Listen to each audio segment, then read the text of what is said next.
Hi guys, आप लोग कैसे हैं? मैं मोहम्मद मिकाइल अंसारी और आप लोगों का मेरे इस यूट्यूब चैनल स्टडी मित्र मिकाइल में वेलकम है। दोस्तों, ग्रामर के पोर्शन में हम लोग पढ़ रहे हैं कॉजेटिव वर्ब, ठीक है।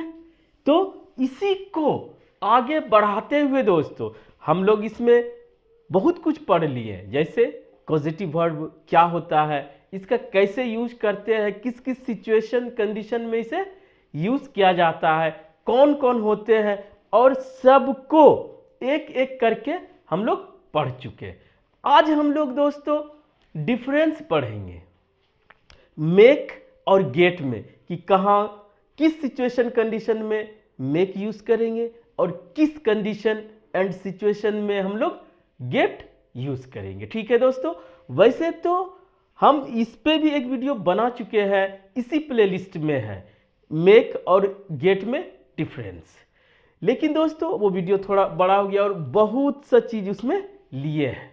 अब यहां पर जो एक पर्टिकुलर जो कंफ्यूजन एरिया है उसी को हम लोग क्लियर करेंगे। तो ये वीडियो छोटा ही रहेगा, इसलिए इसको लास्ट तक देखें। अगर आपको मेक और गेट लगाने में कोई कंफ्यूजन होता है, अगर इस वीडियो को लास्ट तक देख लेंगे तो आपको कोई भी कंफ्यूजन नहीं बचेगा। और डिटेल में देखना चाहते हैं तो इसके पहले वाले वीडियो में आप देख सकते हैं। तो दोस्तों, अगर इस चैनल पे नए हैं और इस वीडियो को पहली बार देख रहे हैं तो इस वीडियो को लाइक के साथ साथ इस चैनल को भी सब्सक्राइब जरूर करें। दोस्तों आइए कोशिश करेंगे कि वीडियो छोटा ही हो, लेकिन मेरा जो एक आदत लगा दोस्तों कि लिख के पढ़ाना उतना फीलिंग्स नहीं आता, इसलिए लिखते भी जाते हैं और आपको समझाते भी जाते हैं। तो आप भी मेरे साथ साथ कनेक्ट होके आप चाहे तो नोट्स बना ले, नहीं तो कोई बात नहीं है, आप मेरे साथ कनेक्ट होके समझने की कोशिश करें और इसे आप अपने डेली लाइफ में यूज करें। अगर आप वाकई इंग्लिश के अंडरस्टैंडिंग को बढ़ाना चाहते हैं, सीखना चाहते हैं और आपकी ये जरूरत है, तो आइए दोस्तों अब शुरू करते हैं। तो हमारा जो चल रहा है वो है कॉजेटिव वर्ब। एक से ज्यादा होता है तो वर्ब से भी बोल सकते हैं। और शुरू क्लास में ही बोले थे दोस्तों कि कॉजेटिव वर्ब समझने के लिए आपको थोड़ा सा टेंस देखना पड़ेगा, उसके बाद ही इसे अच्छे से आप समझ सकते हैं। ये कि टेंस के बाद का ये टॉपिक है, ठीक है। अगर नहीं देखे हैं तो थोड़ा सा देख लेंगे दोस्तों बाद में तो भी चलेगा। और इसके साथ साथ थोड़ा सा वॉइस का नॉलेज, लेकिन उसको पढ़ने की जरूरत नहीं है। अगर नहीं पढ़े हैं तो उसको जरूरत नहीं है, लेकिन टेंस थोड़ा देखना पड़ेगा। अगर टेंस आप पढ़ चुके हैं तब इसको अच्छे से आप क्लियर कर लेंगे। लेकिन दोस्तों आज हम लोग सिर्फ देखेंगे कि कहां पर हम लोग मेक का यूज करेंगे और कहां पर, ये वर्सेस है दोस्तों, कहां पर हम लोग गेट का यूज करेंगे। और साथ ही साथ ये भी देखेंगे कि गेट जो है हैव के इक्विवेलेंट है, यानी कि जहां आप हैव यूज कर सकते हैं वहां गेट यूज कर सकते हैं। इसके मीनिंग में कोई फर्क नहीं पड़ता है, बस थोड़ा सा इसके स्ट्रक्चर जो अभी हम लोग करने वाले हैं वहां पर स्ट्रक्चर भी डिफरेंस नहीं होता है। डायरेक्ट आप गेट के जगह हैव लगा सकते हैं, हैव के जगह गेट लगा सकते हैं, चाहे वो जिस भी अपना जो भी फॉर्मूले टेंस और सब्जेक्ट के अकॉर्डिंग, ठीक है। तो ये फर्क समझ गए, दोनों में कोई ये नहीं है। अब आइए दोस्तों कि दोनों में फर्क देखते हैं, गेट और मेक। आप जानते हैं कि मेक और गेट दोनों अपना अपना मीनिंग रखता है, इंपॉर्टेंस रखता है, जो कि वो तो अलग है इंडिविजुअल, लेकिन एज अ कॉजेटिव वर्ब भी दोनों को यूज कर लिया जाता है। किस सेंस में? जब आप या कहिए फर्स्ट सब्जेक्ट काम करता नहीं है, किसी दूसरे से करवाता है, ये सिर्फ रिस्पॉन्सिबल है उस काम को कराने के लिए बस, ठीक है। उसमें आप मेक लगा सकते हैं या गेट लगा सकते हैं। बस यही है, काम करना नहीं करवाना के सेंस के लिए मेक यूज किया जाता है या गेट यूज किया जाता है, और दोनों में डिफरेंस देखेंगे। अगर पूरी तरह से देख लेते हैं तो आपको कोई भी कंफ्यूजन नहीं बचेगा। तो ये समझ लिए दोस्तों, ये भी कोई एक्शन करवाना, इससे भी एक्शन करवाना, लिखने की जरूरत नहीं है। अब आइए जो डिफरेंस धीरे धीरे हम लोग समझने की कोशिश करेंगे। ये दोस्तों होता है एक्टिव कॉजेटिव। ये क्या हुआ वो भी देखेंगे। अब इसे समझ जाएंगे पैसिव कॉजेटिव। अगर कुछ नहीं भी समझ में आया तो कोई बात नहीं। इसका मतलब यह है कि जेनरली मेक को एक्टिव वॉइस में, आप जानते हैं अगर वॉइस सुने नहीं भी सुने तो कोई बात नहीं, जो टेंस में पढ़ते हैं डायरेक्ट वो उसमें हम लोग मेक का यूज करते हैं, यानी एक्टिव वॉइस में मेक का यूज करते हैं, इसीलिए इसे मेक को एक्टिव कॉजेटिव कहा जाता है जनरली।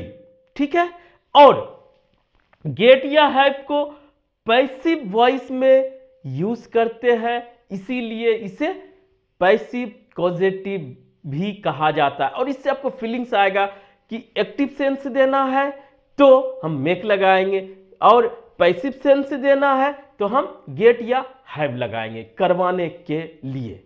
अब एक्टिव, हमारा एक्टिव वॉइस क्या रहता है, जिसमें दोस्तों हम लोग डूअर समझ रहे हैं, सब्जेक्ट जो सेकंड सब्जेक्ट रहता है, फर्स्ट सब्जेक्ट नहीं, जो सेकंड सब्जेक्ट रहता है अभी वो उसकी बात कर रहा है। तो वो हमारा दोस्तों जो सेकंड सब्जेक्ट करने वाला होता है वो डूअर, और ये बहुत ही इंपॉर्टेंट होता है, ये कहिए कि नेसेसरी होता है, यानी जरूरी। एक्टिव में डूअर का होना मस्ट है, बस ये समझिए, मस्ट ऐसे नहीं यूज किया जाता है, नेसेसरी या जरूरी है, बस इतना सा फर्क समझ ले। और पैसिव में दोस्तों यहां पर जो है सब्जेक्ट नहीं रहता है, ये ऑब्जेक्ट जरूरी रहता है जिस पे एक्शन परफॉर्म होता है। ठीक है, यही जरूरी रहता है।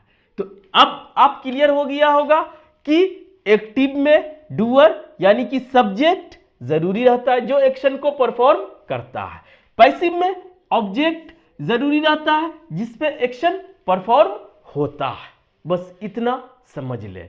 और इसमें ऑब्जेक्ट रहे ना रहे कोई फर्क नहीं पड़ता है, ठीक है, लेकिन इसमें ऑब्जेक्ट चाहिए ही चाहिए जिस पे एक्शन होता है, इसमें करने वाला रहे ना रहे वो इंपॉर्टेंट है ना है, आप छिपाना चाहते हैं तो इस स्ट्रक्चर का जरूरत पड़ता है।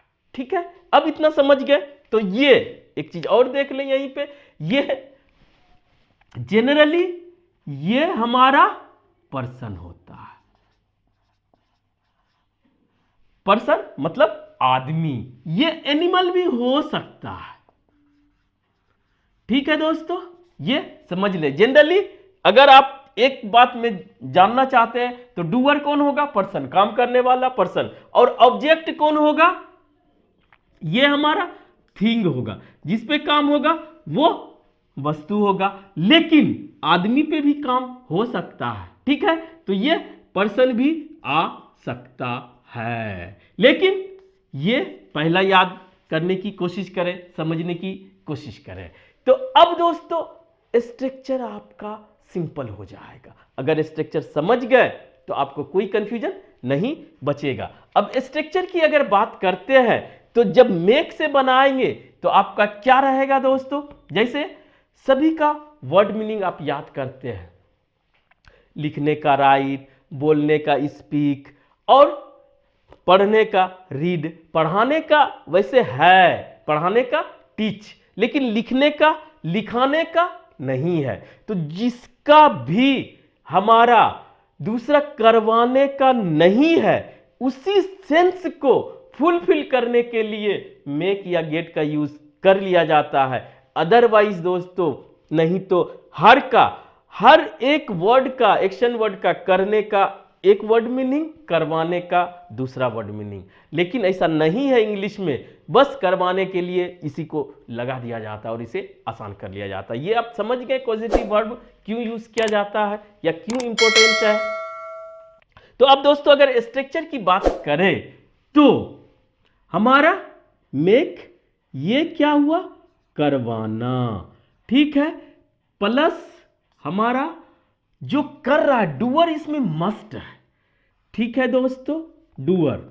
सब्जेक्ट ही बोले या डायरेक्ट डूअर बोले, डूअर बोले, ये मस्ट है। उसके बाद हमारा जिस एक्शन को करवाएगा पहला सब्जेक्ट, वो हमारा रहेगा एक्शन। एक्शन हमेशा वर्ब का फर्स्ट फॉर्म में रहता है। उसके बाद ऑब्जेक्ट रह भी सकता है, नहीं भी रह सकता है, और ये अदर वर्ड्स है, ये यहां से ऑप्शनल है। क्यों? क्योंकि ये जो V1 है या डूअर है उस एक्शन को भी करता है जो हमारा इंट्रांजिटिव वर्ब। अगर ये इंट्रांजिटिव वर्ब है तो वहां ऑब्जेक्ट की जरूरत नहीं है। समझ रहे हैं? ट्रांजिटिव वर्ब, इंट्रांजिटिव वर्ब, ठीक है, वो आ जाएगा एग्जांपल में, ठीक है, इतना। और तो आपको याद क्या करना रहेगा, किसी काम को करवाने के लिए ये हमारा स्ट्रक्चर हुआ, और अगर ये इंट्रांजिटिव वर्ब है तो इसकी जरूरत नहीं पड़ेगी, अदर वर्ड्स रह सकता है, और अगर ट्रांजिटिव वर्ब है तो ये ऑब्जेक्ट की जरूरत पड़ेगी। जैसे हंसाना बोलेगा तो आप क्या करेंगे, हंसाने का कह दिया जाता है दोस्तों, इसका मीनिंग होता है मेक लाफ, ठीक है। कहेगा रुलाना तो हो जाएगा मेक क्राई, कहेगा और सुलाना मेक स्लीप। समझते जाइएगा दोस्तों, अभी इसमें ट्विस्ट बाकी है। कहेगा लिखवाना मेक राइट। ये सब मीनिंग और जितना चाहे हो सकता है, तो आपको इस तरह से मेक लगा के करवाना का याद कर ले। अब मेक तभी आप लगाएंगे जब करने वाला भी उस सेंटेंस में आता हो, ठीक है। जैसे आप अगर बोलेंगे कहीं मैंने उसे हंसाया, तो क्या होगा दोस्तों, मैंने आई मेक का हंसाया जो कि काम हो चुका, यहीं पे टेंस की जरूरत पड़ेगी, मेड हिम लाफ, ठीक है। अब ज्यादा ये आप अपने से याद कर ले, हम यहां पे आपको सब कुछ एक्सप्लेन कर देते हैं दोस्तों। आप चाहे तो आप समझ लेंगे तो कभी कंफ्यूजन नहीं बचेगा। वो आपको क्या याद करना पड़ेगा कि, और ये जो डूअर होगा दोस्तों, ये याद रख ले थोड़ा सा कि मेक ही हमारा मेन वर्ब का रोल प्ले करेगा। जब वर्ब के बाद कोई नाउन या प्रोनाउन एज एन ऑब्जेक्ट आता है तो वह ऑब्जेक्टिव केस। किसका ऑब्जेक्टिव केस? अगर नाउन आया तो कोई बात नहीं, अगर प्रोनाउन आया उसमें भी personal pronoun he she it जो बोलते हैं वो, तो उसका ऑब्जेक्टिव केस होगा। उसको दोस्तों टेंस में ही पढ़ लिए होंगे, उसको यहां पे एक्सप्लेन नहीं करने की जरूरत है दोस्तों। तो अब आइए इसको एक्सप्लेन करते हैं कि मैंने उसे हंसाया। ये सब आ सकता है, लेकिन सब में जब मेक से लगाएंगे तो आपको दोस्तों पहली बात कि यहां पर डूअर का आना मस्ट है, और अगर ये प्रोनाउन है पर्सनल तो ये ऑब्जेक्टिव केस, और उसके बाद ये दोस्तों जो एक्शन रहेगा उसका फर्स्ट फॉर्म। यहां तक ये कोई चेंज नहीं होगा। अब चेंज किस में होगा? ये जो सब्जेक्ट होता है ये तो सब्जेक्टिव केस में रहेगा, ये ही रिस्पॉन्सिबल है उसे हंसाने का। हंसने वाला कौन है? वह। लेकिन किसी भी वजह से, चाहे जोक कह के, चाहे कुछ भी वजह हो, ऐसा बात बोल के या उसके वजह से जो हंसा ये, लेकिन ये मेक में इन्वॉल्व रहता है। ये भी समझ ले कि इसमें ये भाग लेता है, पार्टिसिपेट करता है। और मेड, मेक का चेंज होगा किसके अकॉर्डिंग? ये टेंस और इस सब्जेक्ट के अकॉर्डिंग ये अपना फॉर्म चेंज करेगा, क्योंकि ये टाइम भी बताता है, सब कुछ इसी से बताता है। आई ए जो भी लेना हो ये टेंस के और सब्जेक्ट के अकॉर्डिंग चेंज होगा। चाहे इसमें मॉडल्स भी लग सकता है, ठीक है, मैं उसे हंसा सकता हूं। I can make him laugh, तो ये भी लग सकता है। तो ये इसको आप थोड़ा देख लें और याद करने के लिए इतना याद करें। लेकिन दोस्तों जब आप इसको यूज करेंगे तो यहां पर सब में एक ऑब्जेक्ट, ये एक डूअर चाहिए, यही मेक का कंडीशन है। क्लियर? अगर इतना आप समझ गए मेक तो आपको कंफ्यूजन नहीं होगा। याद करने भी बता दिए, मेक लगा के याद कर ले, डूअर है तो आप उसको ऑब्जेक्टिव केस लगा ले अगर प्रोनाउन है। अब आइए दोस्तों गेट में या हैव में। गेट में क्या होता है ये आपको बता दिए यहां तक।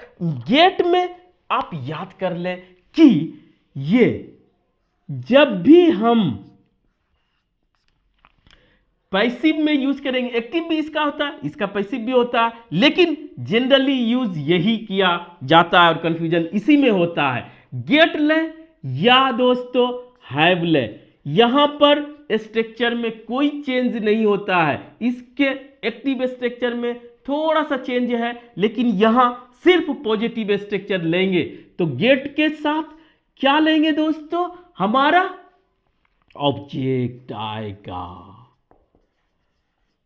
ऑब्जेक्ट, अगर ऑब्जेक्ट आता है, थिंग आता है कोई बात नहीं, पर्सन आता है, नाउन तो कोई बात नहीं, अगर प्रोनाउन आता है तो यहां भी आप ऑब्जेक्टिव केस लेंगे।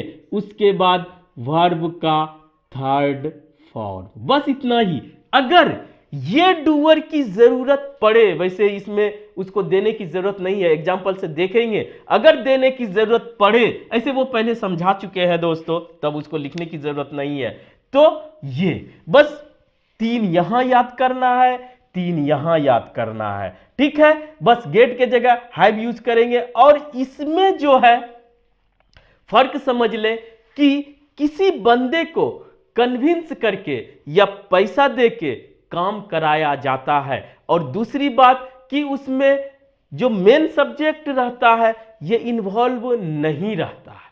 ये अगर समझ गए तो अब आइए इसका याद करने का तरीका भी आप सीख लें।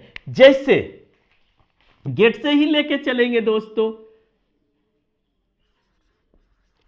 Get my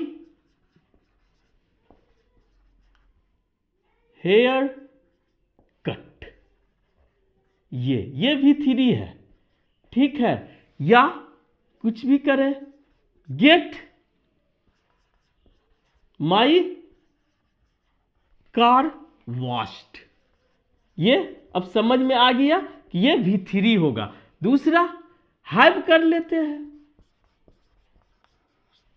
have my mobile repaired. तो यहां पर आप क्या देखें कि करने वाला की कोई जरूरत नहीं है। ये हमारा ऑब्जेक्ट है, ये भी ऑब्जेक्ट है, ये भी ऑब्जेक्ट है, यानी हेयर है, कार है या मोबाइल है। अगर आप दूसरे से करवाते हैं तो क्या आप बाल कटवाते हैं तो वहां पे डूअर की जरूरत है? आप कहीं भी कटवा लिए, या अंडरस्टूड है सैलून में कटवाते हैं, कार वॉश कराते हैं, क्लीन कराते हैं, घर धुलवाते हैं, तो क्या नौकर, लेबर, ये सब का जरूरत है बताने का? तो यहां पर डूअर इंपॉर्टेंट रहता है और वही दिखाया भी जाता है। इसमें जिस पे एक्शन होता है वो इंपॉर्टेंट रहता है, कौन करने वाला है वो माने नहीं रखता है। ठीक है, यही फर्क है। अगर आपको करने वाला दिखाना है तो मेक से दिखाएं, एक्टिव पॉजिटिव। और अगर आपको करवाने वाला ही सिर्फ है, करने वाले की जरूरत नहीं है, तो रिपेयर आप करवाते हैं किससे? मोबाइल का जो मैकेनिक है, तो टेक्नीशियन है, तो उससे क्या आप उसका जरूरत है? यहां पे कहां कराए, क्या कराए, कौन है, उससे नहीं, पैसा दिए काम कराए। ठीक है, तो वहां पर आप गेट लगाए चाहे हैव लगाए। जैसे वह खाली माई लिए तो वह अपना बाल कटवा रहा था या रहा है, वो करके देखे। वह ही कटवा रहा था अगर है, ही वॉज गेटिंग, यहां पर हिज हेयर कट। ठीक है दोस्तों, ये V3। तो यहां पर चेंज क्या होगा? ये हमारा ऑब्जेक्ट और V3 फिक्स रहेगा, ये चेंज होगा। इसके साथ हेल्पिंग वर्ब, सब्जेक्ट जो भी आए, ये टेंस और सब्जेक्ट के अकॉर्डिंग चेंज होगा। करवाने वाला इसमें रहेगा, इसमें भी करवाने वाला रहेगा, लेकिन इसमें करने वाला रहेगा और इसमें जिस पे एक्शन होगा वो रहेगा ऑब्जेक्ट। तो दोस्तों, अगर आप इतना के बाद, और याद करने का तरीका आपको ये बता दिए कि मेक लगा के कुछ भी आप याद कर लें। ठीक, उसके बाद जब यूज करें तो डूअर लगा दें। यहां गेट लगा के आप उस चीज को बीच में डाल के V3 लगा दे। इतना याद कर लें, एकदम माइंड को, दिमाग को स्थिर रख के। उसके बाद आप जैसा सिचुएशन कंडीशन हो उसके अकॉर्डिंग आप उसको स्ट्रक्चर्ड कर ले, फॉर्म कर ले, अपना सेंस बता दें। तो दोस्तों, आज बस इतना ही। अगर यह वीडियो आपको अच्छा लगा और आप इससे कुछ सीखे हो, प्लीज इसे लाइक करें, सब्सक्राइब करें और शेयर भी जरूर करें दोस्तों। Thank you for watching, have a nice day.